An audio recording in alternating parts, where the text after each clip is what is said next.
Welcome to Evolving Into Her. I'm Ashley Hope, and this is your weekly check-in to get out of your head, into your body, and back into alignment with the version of you who's already living the vision. So grab your favorite cup of tea, settle in, and let's get into the show. Hey sis, surprise, surprise.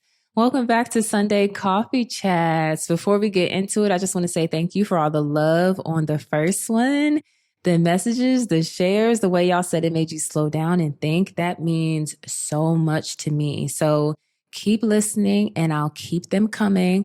I'm looking at the analytics, I'm watching the reviews, and I'll keep showing up if y'all love these. So go ahead and grab your cup, okay? Coffee, tea, matcha, whatever your vibe is today. And let's talk.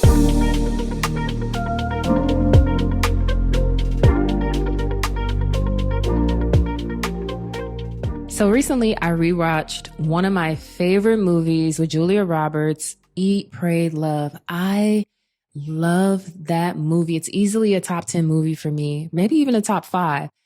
And I'm probably going to do a whole Evolving Into Her episode about it because it's just that good. And there are so many gems. Every single time I watch it, I get something new from it. If you haven't seen it, I highly, highly, highly recommend it. Like, girl, what are you doing? Have you been living under a rock? You haven't seen Eat, Pray, Love? What? But especially if you're someone who's in her midlife awakening, you're kind of in that 35 to early 40s range and you're like, okay, I chose this life, but it's not fulfilling for me.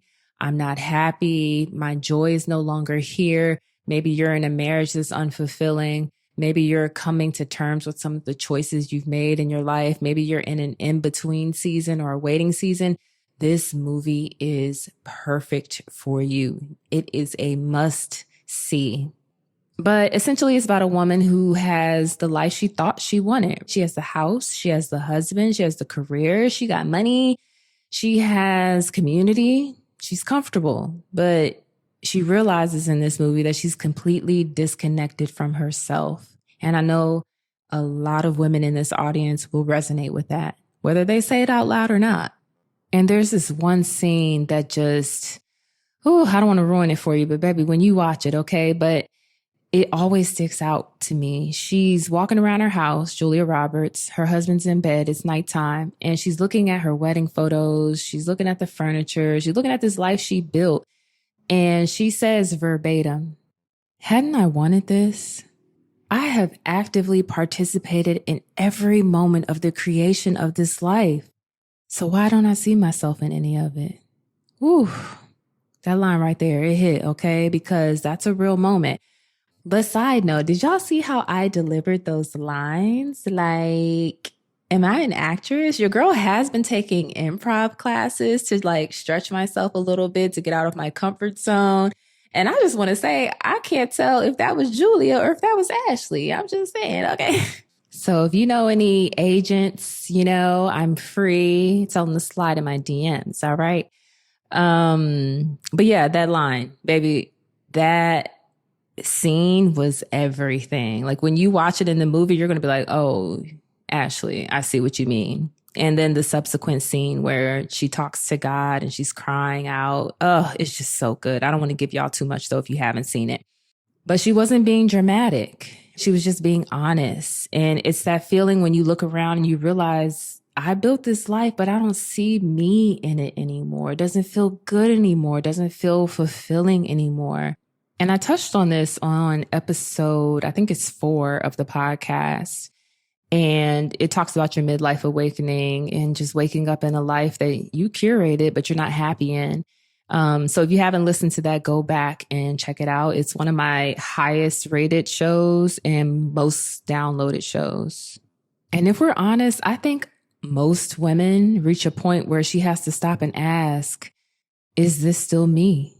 And sometimes the answer is yes. And sometimes it's not yes. And I've learned that we can outgrow versions of success that once felt like the goal. We can wake up one day and realize the things we prayed for don't feel the way we thought they would. And that's evolution. Doesn't mean you failed, doesn't mean you made the wrong decision. It just means your seasons have changed. It means you have changed. And that's you noticing when something no longer matches who you've become. So when I talk about redefining what a beautiful life means to you, that's what I really mean. It's looking at every area of your life and asking, does this still align with me? What does success look like for me right now? What does happiness look like for me right now? What does joy look like for me right now? What does peace look like for me right now? What does fulfillment look like for me right now? Because you're the one who has to live your life. You're the one who has to walk in your shoes. You're the one who's going to reap either the consequences or the benefits of your life choices, not anyone else. Not your mom, not your dad, not your cousins, not your friends, not your social media supporters, you. Okay. You're the one who has to wake up in your life every single day. You're the one who has to feel good in your own body and in your spirit. And this process doesn't have to be deep or dramatic. You know, when you're taking this audit of your life, sometimes the changes are small. Sometimes redefining your life looks like choosing quiet instead of chaos, choosing peace instead of chaos, or having slower mornings, or letting yourself want what you want without apologizing for it. Whatever it looks like for you, it's yours to define. That's the thing I love about that Eat, Pray, Love scene.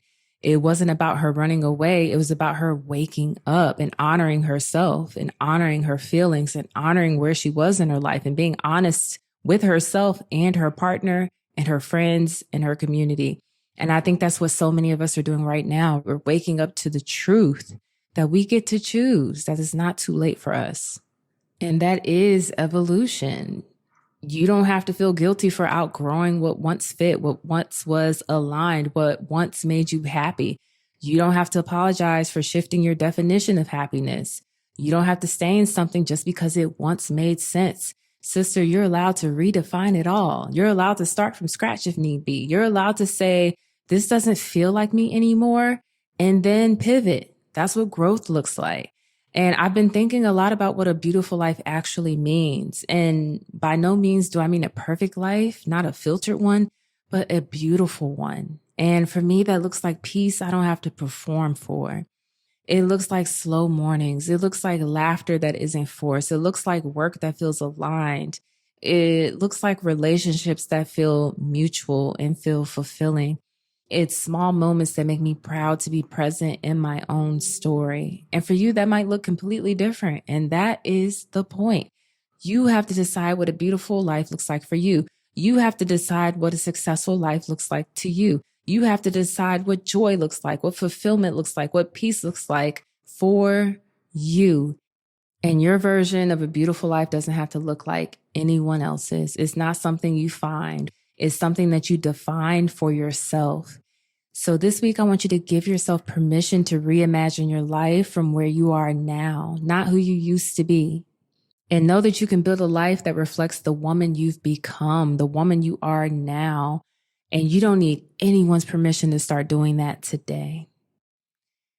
Okay, sister, let's take a slow, deep breath in and exhale through your mouth. And this week, I want you to start paying attention, okay? When you find yourself saying yes to things that don't feel good anymore, just pause. When you catch yourself shrinking or rushing or pretending, pause. And I want you to ask yourself, is this still me? Because that question is your compass, baby girl. It'll guide you back to your truth every single time. Remember that you don't have to chase what looks good. You don't have to hold on to what's safe. You can honor the woman you're becoming and trust that she knows what feels right for you in this season. So as you move through this week, give yourself grace to choose differently, to define joy and peace and beauty and fulfillment on your terms, to live a life that finally feels like you. Sister, thank you for spending part of your Sunday with me. If this episode spoke to you, share it with a friend who's been in that in-between season, the space between who she was and who she's becoming. Keep listening and I'll keep them coming. And this week, I hope you choose what feels honest, what feels good to you, what feels like peace. And I'll see you on Tuesday for the next episode of Evolving Into Her. Love you and have a great week. I'm Ashley Hope, and you've been listening to Evolving Into Her. Thank you so much for being here with me. Thank you for choosing her, for choosing yourself. And until next time, stay in devotion to your becoming.